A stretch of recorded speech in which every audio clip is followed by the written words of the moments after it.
68 વર્ષ. આજે મુંબઈ ગુજરાતી સંગઠન દ્વારા આયોજિત માતૃભાષા નિમિત્તે મારું એકપાત્રીય અભિનયમાં મારી સ્વરચિત સ્ક્રિપ્ટ સાથે મારી કૃતિ પ્રસ્તુત કરવા જઈ રહી છું. ઓહો, તમે મને ન ઓળખી? હું તમારી માતૃભાષા, તમારી પોતાની માતા, તમારી પોતીકી માતા.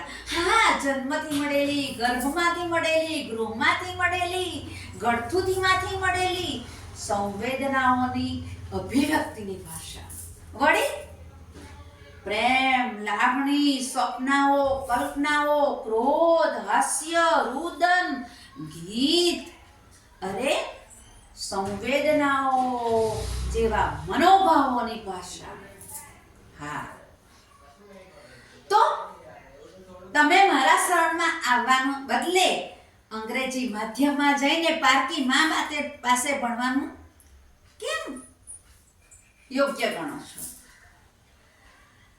આ માં આજે વ્યથિત છે, ચિંતિત છે, નિરાશ છે, હતાશ છે. આજે મારા શાળાની પાખી હાજરી જોઈને મારા હૃદયમાં વ્યથા થાય છે.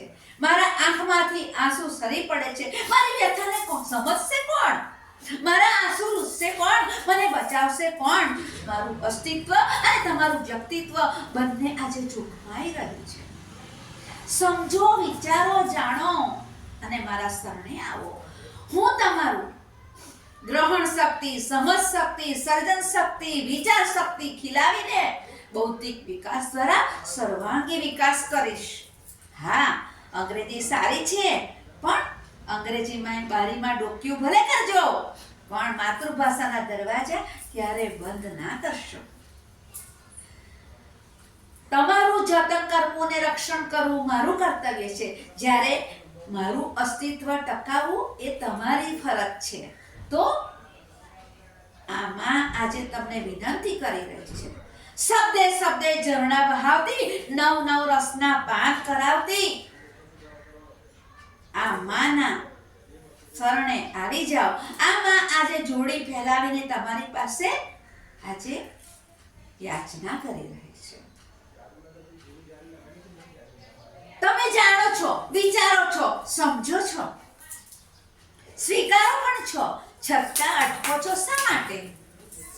હા, આજે અંગ્રેજોનું બધાને ભૂત વળગ્યું છે. એવી ઘેલછા અંગ્રેજીએ લગાડી છે કે સૌ એના ગુલામ બની ગયા છે. અને વાલીઓ, શિક્ષકો, આચાર્યો, સમાજ કોણ જવાબદાર આના માટે એ સમજાતું નથી. વાલીઓના મુઠ્ઠી ઉચેરા સપનાઓ સાકાર કરવા માટે બાળકોનું અસ્તિત્વ જોખમાઈ રહ્યું છે. એમનું વ્યક્તિત્વ ખીલતા પહેલા કરમાઈ રહ્યું છે. તો ખોટા ભ્રમ, દમ, અહમ, દેખાદેખી, દુરાગ્રહ, ચડસી અને સમાજ શું કહેશે એવા મિથ્યાભિમાનમાં, ખોટી વિચારધારામાં આજે બાળપણને મુરઝાવી નાખવાનું દુઃસાહસ વાલીઓ કરી રહ્યા છે, શિક્ષકો કરી રહ્યા છે.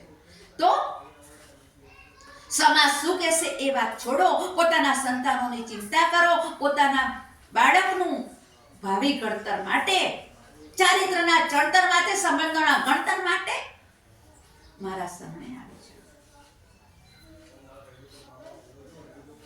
આજે આ માના આંસુ લૂછવા માટે સંતાનો પાસે હું અપેક્ષા ના રાખું તો કોની પાસે રાખી શકું? હા, પ્રાથમિક શિક્ષણ તો હંમેશા માતૃભાષામાં જ હોય ને. પારકી માતાએ તમે પરભાષા પાસે જાઓ છો, શું એ યોગ્ય છે ખરું? અને શા માટે? આખર એક વેલ્યુ માટે, વર્થ માટે, સ્ટેટસ માટે, લક્ઝુરિયસ લાઈફ માટે? તો શું આપ વાલીઓ પણ શું અંગ્રેજી માધ્યમમાં ભણ્યા હતા? કે આપણા મોટા મોટા મહાનુભાવો, મહાન ચરિત્રો એ પણ પ્રાથમિક શિક્ષણ તો ગુજરાતીમાં લીધું હતું ને? એવું સમજો. આજે આ માતા જોડી ફેલાવીને તમારી પાસે એક યાચના કરી રહી છે. અને આજે માતૃભાષા દિનની ઉજવણી માતૃભાષામાં થાય તો મને ખૂબ આનંદ થશે, ખૂબ હરખ થશે. અને મારા બાળકો મારા શરણે આવશે, મારું દુગ્ધપાન કરશે તો મારી છાતી ગજ ગજ ખુલશે. એમાં શું આશ્ચર્ય? આજના દિવસે ખૂબ ખૂબ મારી શુભકામનાઓ સહિત શુભાશીષ પાઠવતા આમાં આજે ધન્યતાની લાગણી અનુભવી રહી છે. એ બસ એક અભ્યર્થના જરૂર કરીશ કે હવે તમે સમજશો, વિચારશો, જાગશો અને મારા શરણે આવશો અને આ માતૃભાષાનું અસ્તિત્વ ટકાવી રાખશો અને મારી ગૌરવને ગરિમાને જાળવી રાખશો. એ જ અભ્યર્થના સહ આપની માતાના શુભાશીષ.